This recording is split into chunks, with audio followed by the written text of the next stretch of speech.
Good evening. Welcome to Thursday evening Bible study. My name is James. I'm the pastor here. Most of you probably know that if you're watching, but if you're new, either in the room or new on YouTube, then by all means, I want to make sure that I introduce myself. So we've been working for the last little while on the life of King David. We've been making our way through little by little. Last time we were together, we were in chapter 22 of 1 Samuel. We have just a little bit more to talk about there before we go into chapter 23. So, if you would like to find 1 Samuel 22, let me get rid of this screen here.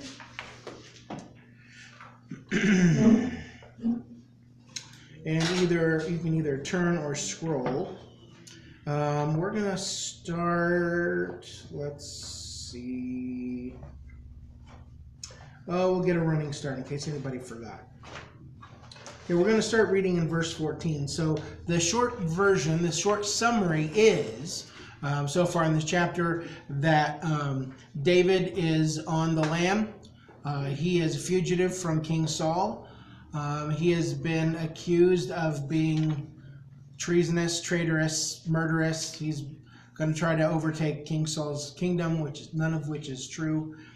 Jonathan, the king's son, and Saul and David have worked out an arrangement for David to go away, and so David has done that. He has run off to the priestly city of Nob, and has dealt with the priest Ahimelech. David has he was helped by Ahimelech, went off someplace else, and has come back around again.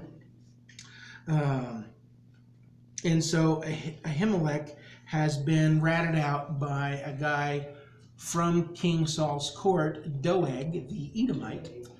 He was there near the tabernacle, doing something there. He was there for several days, and he came back to King Saul's court to report to him that Ahimelech, the priest, had been aiding and abetting David, and so Ahimelech has been called down to Gibeah, to Saul's headquarters, where he's being interrogated.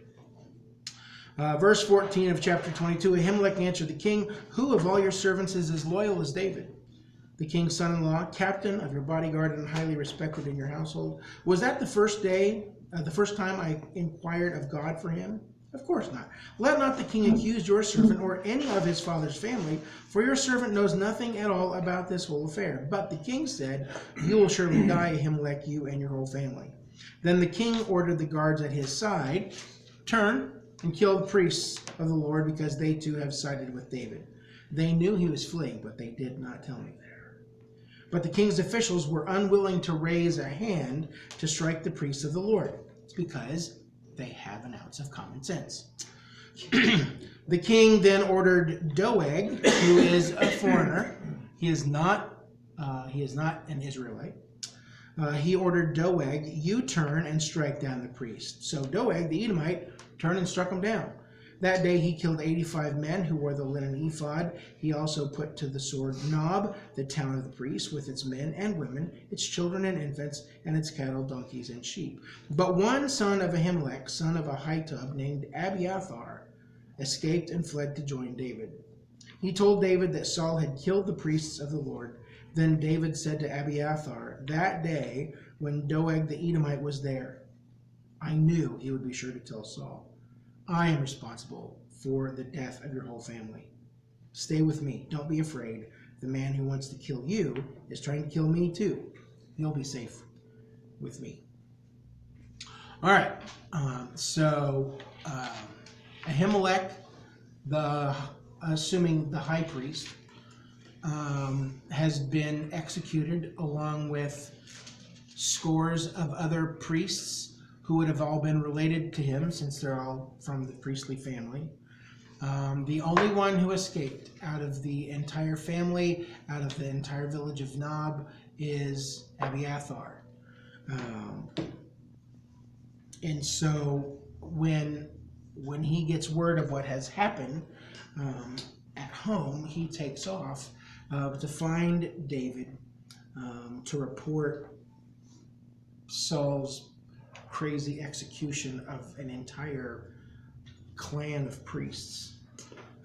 David, when he hears it, assumes responsibility for this devastating death of his entire family. He said he knew, I knew that Doeg would go and inform Saul, but he didn't stop him. He has regret. I should have done something. I should have acted, but I didn't.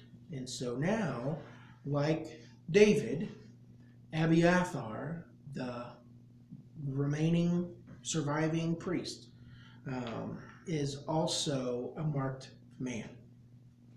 So David invites him to stay with him. They'll be fugitives together. And Abiathar will be the last descendant of Eli from back at the beginning of 1 Samuel to serve as a high priest, just like God had declared. We didn't really cover this because we didn't go all the way back to the beginning. We didn't go all the way to Samuel. But if you want to go back to 1 Samuel chapter 2, Eli, who is the high priest of Israel, Eli is the one who brought Samuel up. When Samuel's mother was praying that she would have a child, she promised God that if she did get a child, that he would serve the Lord for his whole life. And so after he was born, once he was weaned, he went to live with Eli and learned to be a priest and to serve God. Eli was not a great priest. His sons were awful. And so in 1 Samuel chapter 2, verse 30, as a punishment for both the lousy job that Eli had done as, I suppose, as a father raising up his sons the right way, and against his sons who were killed, God made this prediction, passed this sentence. The Lord, the God of Israel, declares, I promised that members of your family would minister before me forever. But now the Lord declares, far be it from me. Those who honor me I will honor, but those who despise me will be disdained. The time is coming when I will cut short your strength and the strength of your priestly house, so that no one in it will reach old age, and you will see distress in my dwelling. Although good will be done to Israel, no one in your family line will ever reach old age. Every one of you that I do not cut off from serving at my altar, I will spare only to destroy your sight and sap your strength. And all your descendants will die in the prime of life. So, the town of Nob, all of these priests are descendants of Eli. And so, I don't believe that God caused it to happen, but God saw what Saul would do in the future. And so Saul's murderous rage ends up bringing about truth that God had given years and years and years before. Okay, so we met last time a new prophet that we hadn't heard about before, whose name is Gad. Gad is hanging out with David. And now Abiathar, the priest, is now also hanging out. So now you've got all together a prophet, a priest, and a king. All fugitives from King Saul. Can you imagine the guilt that David felt? Yes. What is it, 85 people alone? Well, that's just the priest. That doesn't include Children. anybody else in the town. The whole village is destroyed. I've never thought of that. Yeah, David's life was not one that was super sweet and easy. There were some really awful things that he had to deal with. David was following Yeah, still. Go ahead, Joanne. Ask it. You okay? You are okay. All right. I tried, I'm fine. I just was thinking, a prophet, a priest, and a king walk into a bar. I'm sorry. A knob. No. Yeah. I'm truly tired. Well, I was going to finish it for you. A prophet, priest, and a king walk into a bar. The next guy ducked. So, all right. I did write down a few things of application at the end of chapter 22. One of the things that I like about chapter 22 is the clear indication that David is not willing to make any kind of a move without first figuring out what God wants him to do. He wants to hear from the Lord before he takes one step. How often are we really, truly inquiring from God about our future or plans? Well, we're just going to do what we want, and we'll ask God to bless it, and, it'll probably be fine. We'll talk some more about inquiring from God in the next chapter. Obviously, David has incredible faith and trust in the Lord. So even in a very hard, dry, difficult time, he was able to find God's blessing. He was able to find real freedom, even as a fugitive. Remember the wilderness that he's in. The letters are all the same for wilderness there and freedom. So he's really in the forest of freedom. Something else I wrote down is that God's will always comes about, even if it takes years. If he says it, it will occur. Thinking about Eli. Samuel, when he has anointed David, he is old. He is a really old dude. If you've been here before, you know that when I think about Samuel, I usually picture Willie Nelson. He's kind of craggy, shaggy looking braids. I don't know where I ever got that idea, but Willie Nelson is Samuel. You can agree with me or not.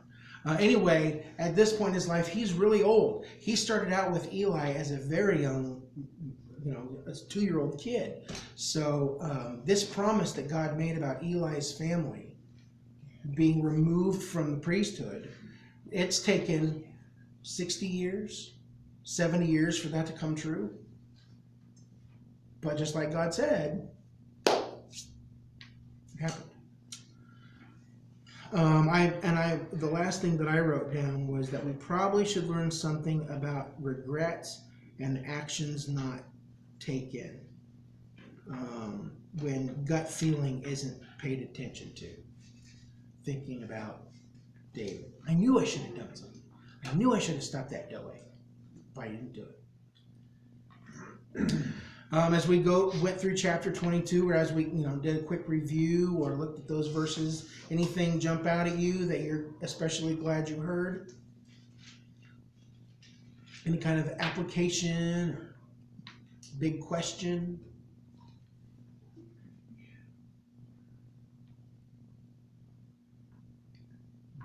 Well, I was surprised in the very beginning of 22 when David takes we probably covered it last week, when he takes all his family to Moab, where his grandmother Ruth lived, for safekeeping.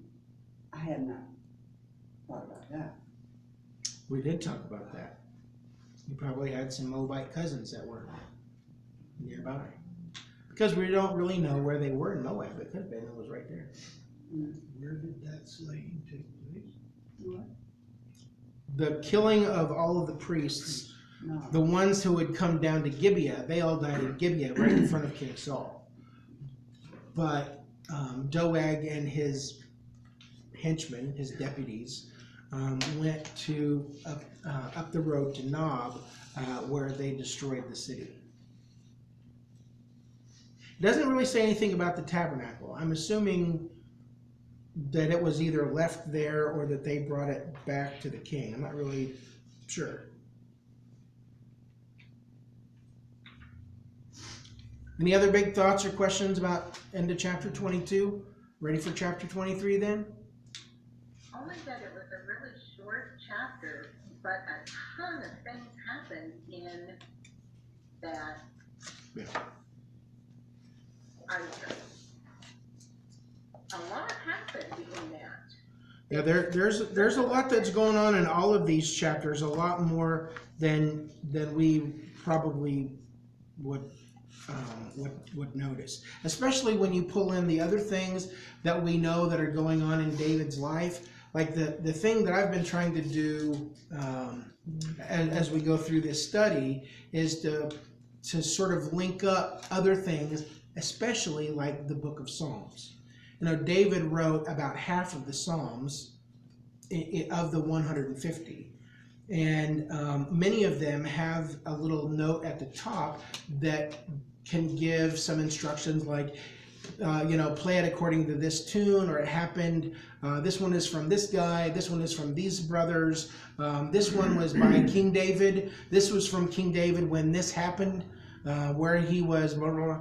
So I've tried to kind of incorporate those, because when we read the Psalms along with what's going on in 1 Samuel, it's like, oh, well, that makes total sense. Now this is a brilliant poem, because he's clearly looking around and he's seeing this and that, and he's putting it right into his song. So the thing that I have been that I remembered that I had about 2 weeks ago is a chronological study Bible.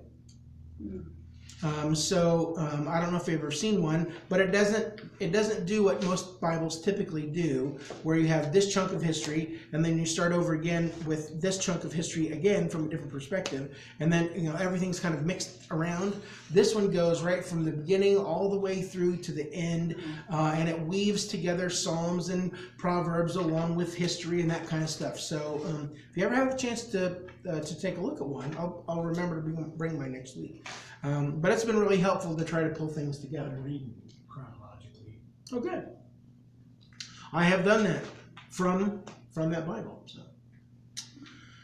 all right, let's take a look here at chapter 23.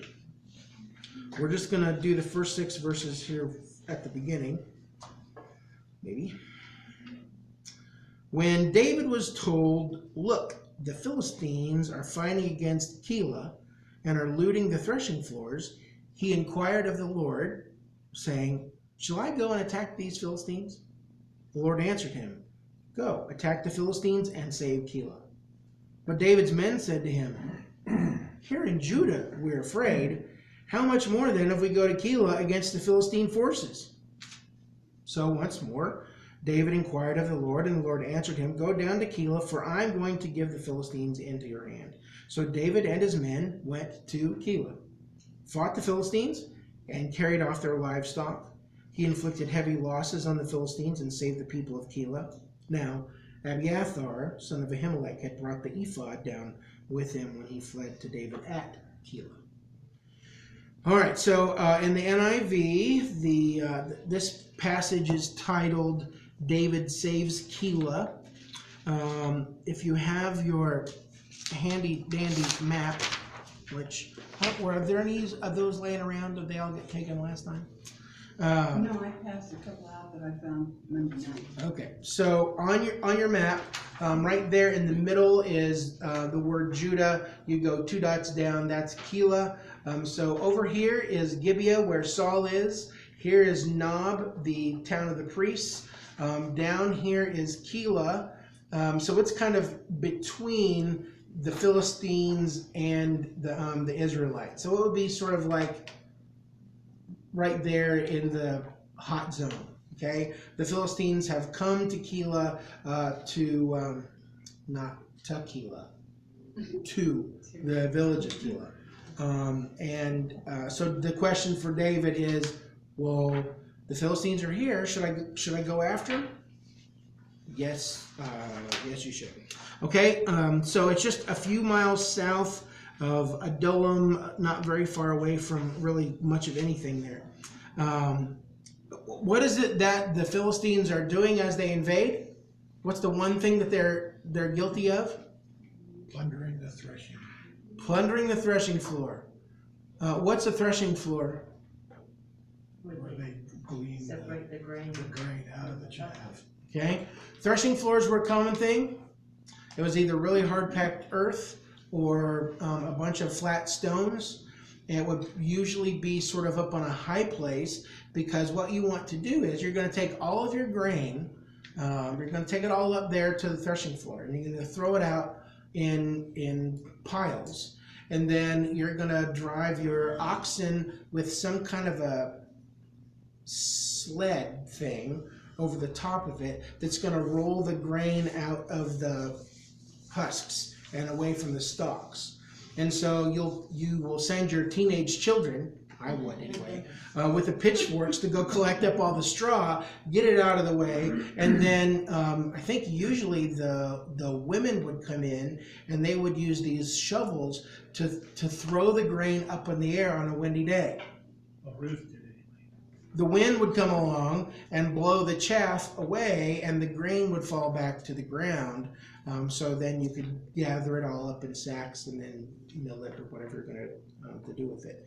So it was not unusual for there to be one threshing floor for the entire village.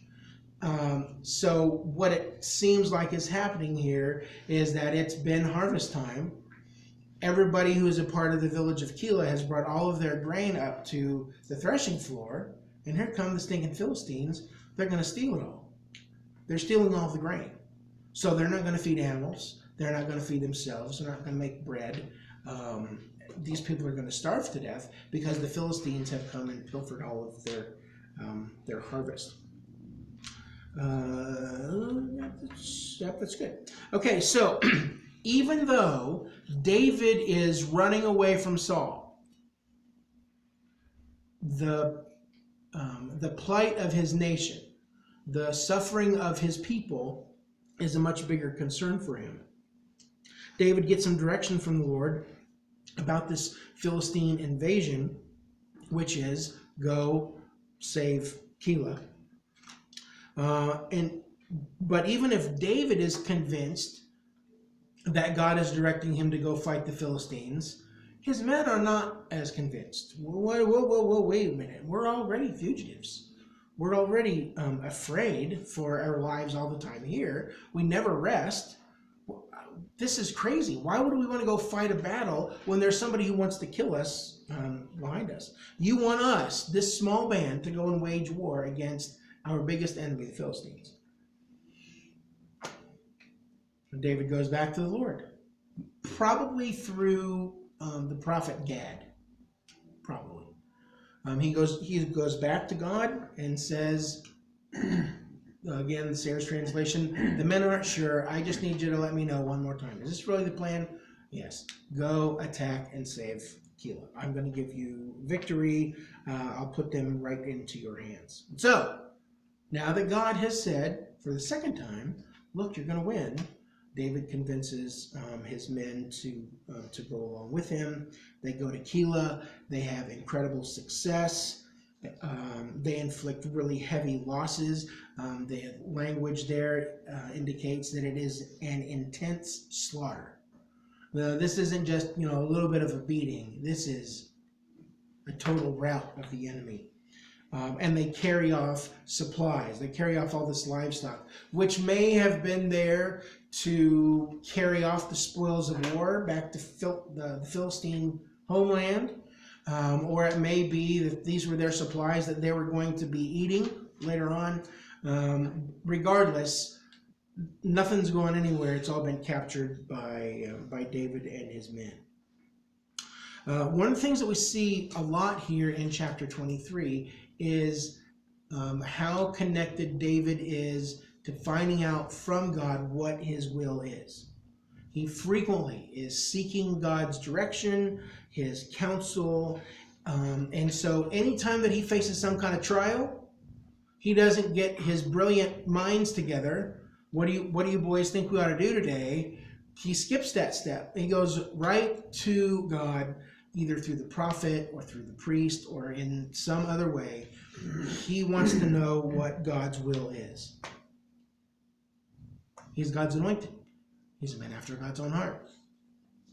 Now, the thing that's different with Saul is that when Saul has a big question, he's listening to this group of officials that he's put around himself, all these advisors, some of which are probably not Israelites, like Doeg, the Edomite. Could be that there are all these foreigners that he's collected from various places that are giving him insight, and none of them is saying, look, you're supposed to serve the God of Israel. You ought to seek his direction and blessing. They're like, oh, I think we can do it. We need this many men. We need this much time. We can definitely do this kind of thing. He's getting information from spies like Doeg. And later on, when we see Saul finally going to God for direction after months or years of ignoring God, God is silent. He has no answer for Saul.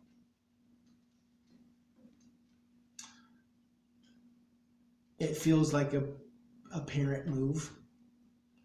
You tell them and you tell them and you tell them and you tell them and you tell them, and they don't listen and they don't listen and they don't listen and they don't listen. It goes exactly the way that you told them, and they finally come and say, I'm going to need some help.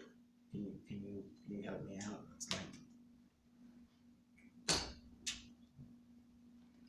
I love you, but you've got to swing at the end of your own rope. You didn't listen, and I cannot help you. You didn't want my help then, and I'm not going to help now. Is that the right choice to make? I don't know. God decides in 1 Samuel 28 that he is not going to answer Saul anymore. David is able to inquire of the Lord through Gad the prophet, who speaks for God, but also through this last son of the priest Abiathar. He has come to be with him, and he has brought the ephod. He's brought the ephod with him, which is a part of the high priest's uniform. Let's talk a little bit about the ephod. You can go back to a couple places in the book of Exodus. Exodus 28, verses 4 to 14, and also Exodus 39, verses 2 through 7. In chapter 28, it's the directions and the pattern. Here's how I want you to do it. In 39 is where it actually happens, so they kind of hit the highlights again. So we'll be efficient, and we'll just read the last one. Exodus 39, 2 through 7. They made the ephod out of gold and of blue, purple, and scarlet yarn, and of finely twisted linen. They hammered out thin sheets of gold and cut strands to be worked into the blue, purple, and scarlet yarn and fine linen, the work of skilled hands. They made shoulder pieces for the ephod, which were attached to two of its corners so it could be fastened. Its skillfully woven waistband was like it, of one piece with the ephod, and made with gold and with blue, purple, and scarlet yarn, and with finely twisted linen, as the Lord commanded Moses. They mounted the onyx stones and gold filigree settings and engraved them like a seal with the names of the sons of Israel, the 12 tribes. Then they fastened them on the shoulder pieces of the ephod as memorial stones for the sons of Israel, as the Lord commanded. So, obviously, we don't have the ephod anymore, but many people have undertaken to draw their It looked heavy. Well, it would have been heavy. It would have been wool with golden thread, stones, etc. So.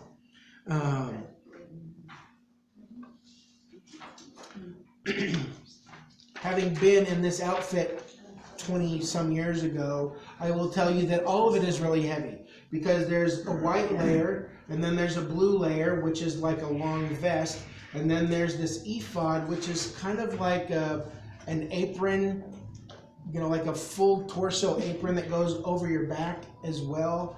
It has this belt that's the same piece of it tied together, and then around the neck is the breastplate, which has one stone for each of the 12 tribes. It has a little pouch in it. So it's made out of stone and metal, gold. And the Urim and Thummim are in there, two stones that God used to indicate his decisions on things, plus this big headband, turban thing, which has a what's the right word? The part that goes around your head, the headband. That's pretty tricky. The headband is made out of gold, and it's engraved, and it has this big turban thing on top. I will tell you that when I wore the Indiana version of this in July, it was roasting hot. I can't even imagine. And it was all made out of like cotton sheets. It wasn't made out of heavy wool and everything. So this is quite the outfit here. This ephod, the colored piece, is the only thing apparently that has survived. It's the one part that Abiathar is able to bring with him. Okay, so it may be that breastplate is with it as well, and the Urim and Thummim are in there, and that's how David can ask his questions of God and get the answer. So again, you can read more about that in Exodus 28 and Exodus 39. All right, so back to Keilah and David, his prophet and his priest. King Saul has been made aware that David is in Keilah, and so he believes God has delivered David into my hands. Because Keilah is a town that has a wall around it, and the belief is that it has two big gates on the front, which are held closed by a giant bar, which is why Saul says what he does in that passage. Let's get back there again. Okay, verse 7. Saul was told that David had gone to Keilah, and he said, God has delivered him into my hands, for David has imprisoned himself by entering a town with gates and bars. And Saul called up all his forces for battle to go down to Keilah to besiege David and his men. When David learned that Saul was plotting against him, he said to Abiathar the priest, bring the ephod. David said, Lord, God of Israel, your servant has heard definitely that Saul plans to come to Keilah and destroy the town on account of me. Will the citizens of Keilah surrender me to him? Will Saul come down as your servant has heard? Lord God of Israel, tell your servant. And the Lord said, he will. Again, David asked, will the citizens of Keilah surrender me and my men to Saul? And the Lord said, they will. So David and his men, about 600 in number, left Keilah and kept moving from place to place. When Saul was told that David had escaped from Keilah, he did not go there. Nice folks. Yeah. They just saved him from the Philistines. Yep. So, sweet David and his men, these heroes, the defenders of the town, are walled up in the city, and Saul says, okay, well, they're trapped now, they can't get out. Let's go. They're going to lay a siege against the city while David is there. They'll finally capture him and be all over. But in verse 9, start that section there, David hears about the plan. And I got to say that Saul's plan had to be something that really bothered David. David and his men have just fought a battle against the Philistines to protect his fellow countrymen from invasion. And what's the king doing? He's out of his mind. He's chasing David. Saul is more concerned about hunting David down than saving his own people from the Philistine invasion. He's laser focused on David. It doesn't seem to acknowledge anything else. That's what hatred does to you. And in mine, it says that Saul's going to also destroy the temple because of David. Absolutely. He's going to level everything. There will be no survivors. He's going to get David one way or the other. Like he did in Noah. Yep. He's not an angry. Yeah. No, he is wildly unstable. Obsessed. So David, because it's his pattern, he immediately consults the Lord for direction, calls for Abiathar the priest to bring the ephod down, to bring it around again. And the question is, the first time, are the villagers going to turn me over to Saul when he comes down here?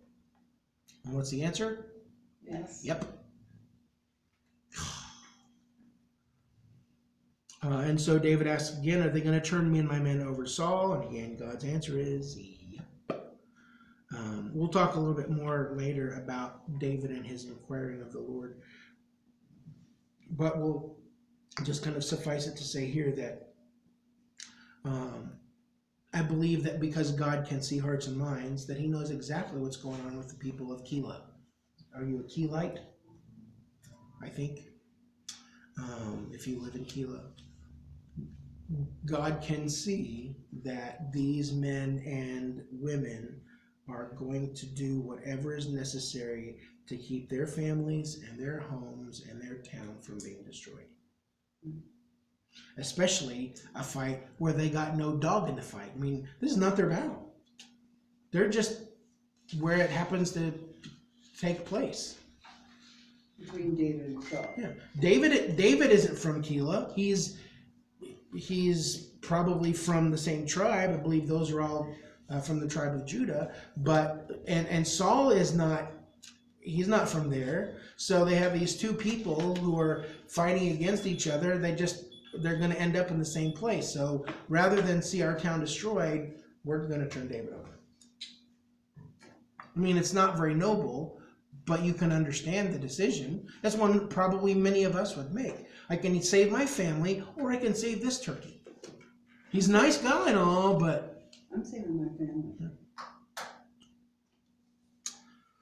Verse 13, 14, David gets God's confirmation what the Keilites are going to do.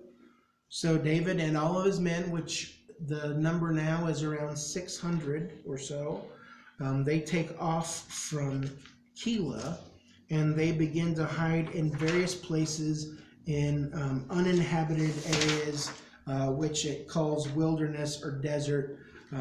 But, you know, here's Keilah. All of this is not really a garden spot. It is rocky. It is rough territory. It is really arid. Lots of places to hide. But you really wouldn't want to live there, especially if you have got 600 men that you're trying to feed and clothe, give shelter to. Plus, if we go back a couple of passages, it's not just the men. It's the men and all of their families have come along too. So this is a pretty big collection of people. You know, imagine trying to take 600 of your closest friends and living down at Arches. Same kind of territory. Dry, rough, rocky, pretty, but man, I wouldn't want to live there. So, not only are the circumstances there difficult, but there's also constantly looking over shoulders to see is Saul on his way, because the Bible tells us that Saul was after David every single day. He did not give up. He did not turn his gaze off of David. He's relentless. But because of God's faithfulness to David, it was also fruitless. Saul is just going to keep chasing him until one of the two of them is dead. It's probably... That make him even more furious every day. Oh, sure. It just kept winding him up. Psalm 63 is written along about this part of David's life when he is in the desert of Judah. You can see on your map there that the towns that are there on the map are, many of them are listed here in 1 Samuel 23. Let me get Psalm 63 here. It's sort of a short one. The superscription at the top says, "A Psalm of David when he was in the desert of Judah. You, God, are my God, earnestly I seek you. I thirst for you. My whole being longs for you, in a dry and parched land where there is no water. I have seen you in the sanctuary and beheld your power and your glory. Because your love is better than life, my lips will glorify you. I will praise you as long as I live, and in your name I will lift up my hands. I will be fully satisfied as with the richest of foods. With singing lips my mouth will praise you. On my bed I remember you. I think of you through the watches of the night. Because you are my help, I sing in the shadow of your wings. I cling to you. Your right hand upholds me. Those who want to kill me will be destroyed. They will go down to the depths of the earth. They will be given over to the sword and become food for jackals. But the king himself will rejoice in God. All who swear by God will glory in him, while the mouths of liars will be silenced."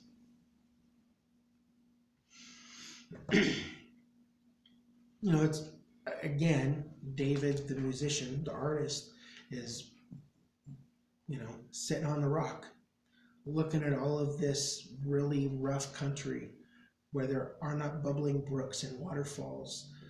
He's thinking about how dry and how dusty it is, and it kind of stirs things in him, and he thinks about how he longs for God, how earnestly he should seek him, that his whole being longs for God the way that he's longing right now for a drink and something good to eat.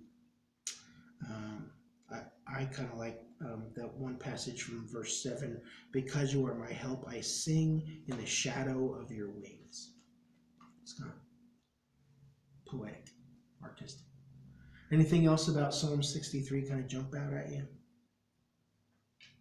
Well, yes.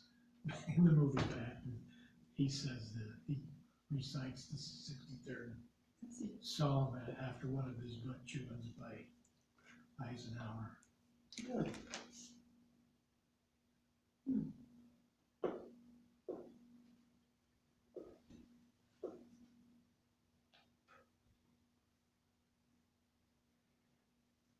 I'm just going to make myself a little note about that. That part of the movie has always stuck in my mind, and when I was doing this chronological reading, I guess I've heard that before. Strange coincidence. So apparently, in the movie Patton, about George Patton, he, after he is dressed down by Eisenhower, Patton quotes Psalm 63 about being in a dry, parched place, and liars and justice and all that sort of thing. Man doing that. All right, well, let's go back to Samuel again. 23:50. While David was at Horesh in the desert of Ziph, he learned that Saul had come out to take his life. And Saul's son Jonathan went to David at Horesh and helped him find strength in God. "Don't be afraid," he said. "My father Saul will not lay a hand on you. You will be king over Israel, and I will be second to you. Even my father Saul knows this." The two of them made a covenant before the Lord. Then Jonathan went home, but David remained at Horesh. So David is probably feeling pretty low. The psalm isn't a super happy one. It's pretty intense. He's been running from Saul for a while. He's in this hard place. He has all these people he's got to take care of. The king, God's anointed ruler of his people, has chosen him to be the focus of all his rage and anger rather than the Philistines. And so Jonathan comes to see David there in the wilderness, and he encourages him. Look, we're friends. We've made this covenant. We have this pact, and I'm telling you, David, you're going to be the king. You know it. I know it. My father knows it. I will be at your right hand. I will serve in whatever way. Prime Minister, royal advisor, whatever. But David is going to sit on the throne. Period. And those words have the desired effect. David is encouraged. He's feeling better about things. It's not that he's lost heart, but he is being chased by the king and all of his army for something he didn't even do. He's totally innocent of what he's being accused of. That brings us to verse 19. Okay, if you thought the Kelites were bad. The Ziphites went up to Saul at Gibeah and said, "Is not David hiding among us in the stronghold at Horesh, on the hill of Hachilah, south of Jeshimon? Now, your majesty, come down whenever it pleases you to do so, and we will be responsible for giving him into your hands." Saul replied, "Oh, the Lord bless you for your concern for me.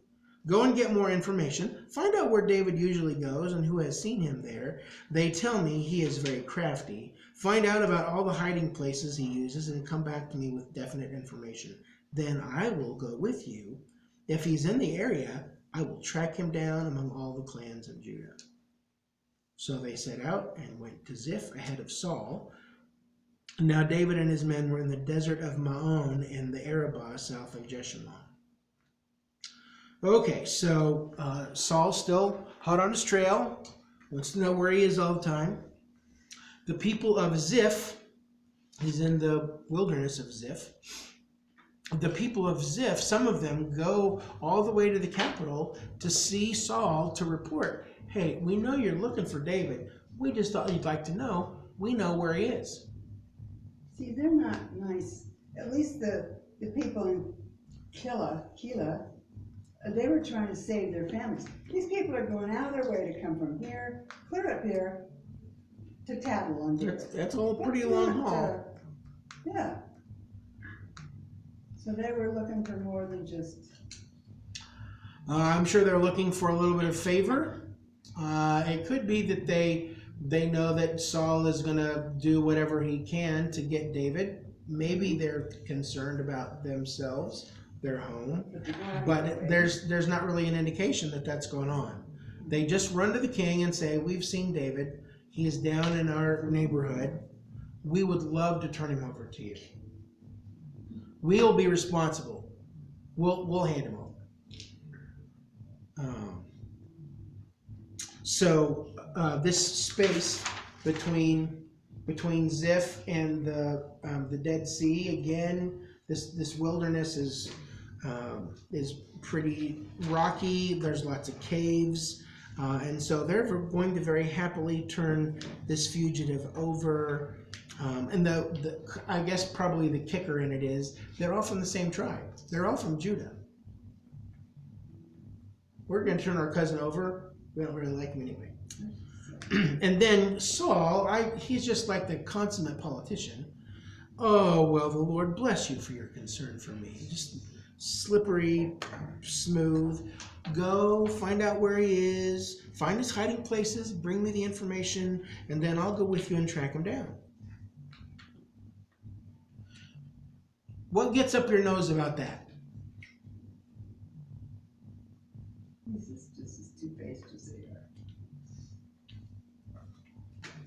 The thing that really burns my biscuits is that this king, who has had not a righteous thought in months, who is clearly not listening to God.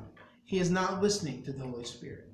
He has turned his back on any kind of divine guidance. How does he start his speech? Oh, God bless you all for your help. Oh, Yeah. Faker. Fake, cheap, hypocrite, faker, pretender. Oh, I hate that. Just almost more than anything. If you're going to be a bad guy, don't drag God into it. Okay? Maybe you've been in similar situations where people who may have some kind of nominal relationship with Jesus, you know what they're living like all week long, and then when you see them, oh, Lord bless you, oh, you know, all these spiritual phrases and godly sentences, and you just think that's all just an act. So I don't appreciate the fact that Saul is dragging God into his vendetta against David. He's doing something that God does not want him to do. And so the Ziphites, now that they've got King Saul's blessing, they head back home. They go back to the wilderness, where they're going to start looking for David. They know he's in the area. They've made Saul aware of the location, so Saul and his men come down and they start searching for the rebels. David and his men are staying in a specific place here. So they set out and went to Ziph ahead of Saul. Now David and his men were in the desert of Maon in the Arabah south of Jeshimon. Saul and his men began the search, and when David was told about it, he went down to the rock and stayed in the desert of Maon. When Saul heard this, he went into the desert of Maon in pursuit of David. Saul was going along one side of the mountain, and David and his men were on the other side, hurrying to get away from Saul. As Saul and his forces were closing in on David and his men to capture them, a messenger came to Saul saying, "Come quickly, the Philistines are raiding the land."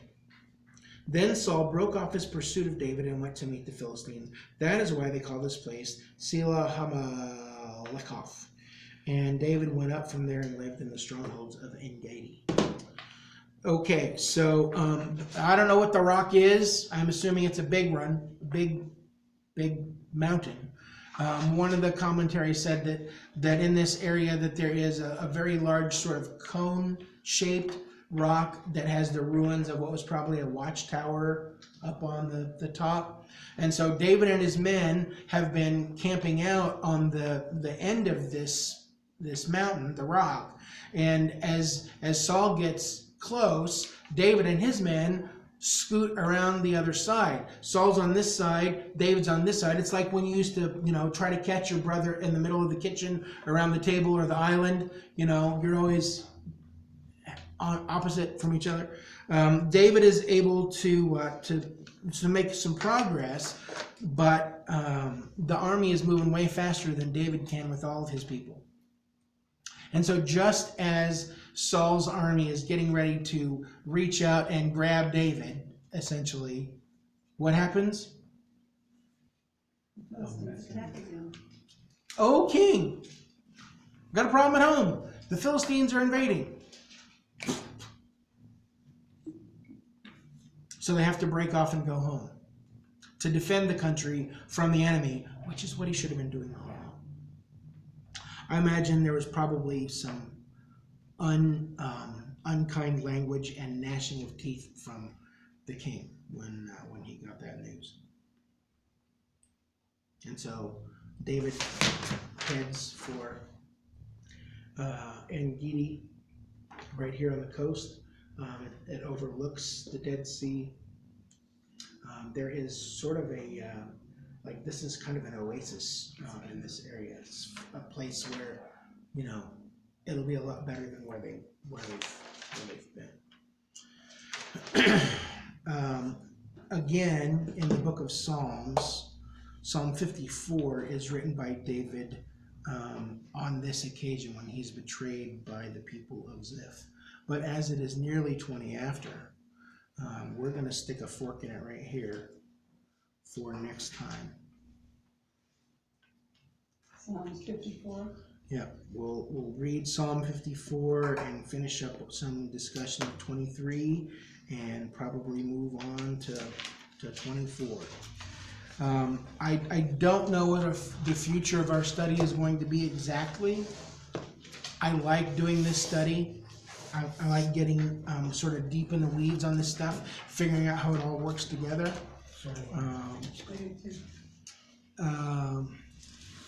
The summer schedule is hard because there's church camps and there's Bible schools and people are on vacation.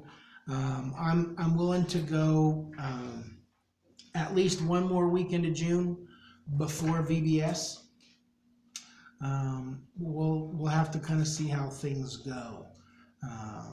There's no way, obviously, we're going to get through all the rest of David's life before we're done. So we'll pick up with him again after the summer hiatus. All the other lessons that we've talked about are on my YouTube channel. If you need me to send you a link so you can find it, I'd be happy to do that. My own father, just this week, he had some eye surgery. He's got to lay on his face down for the next 5 days. He's been down for 2.5 days now.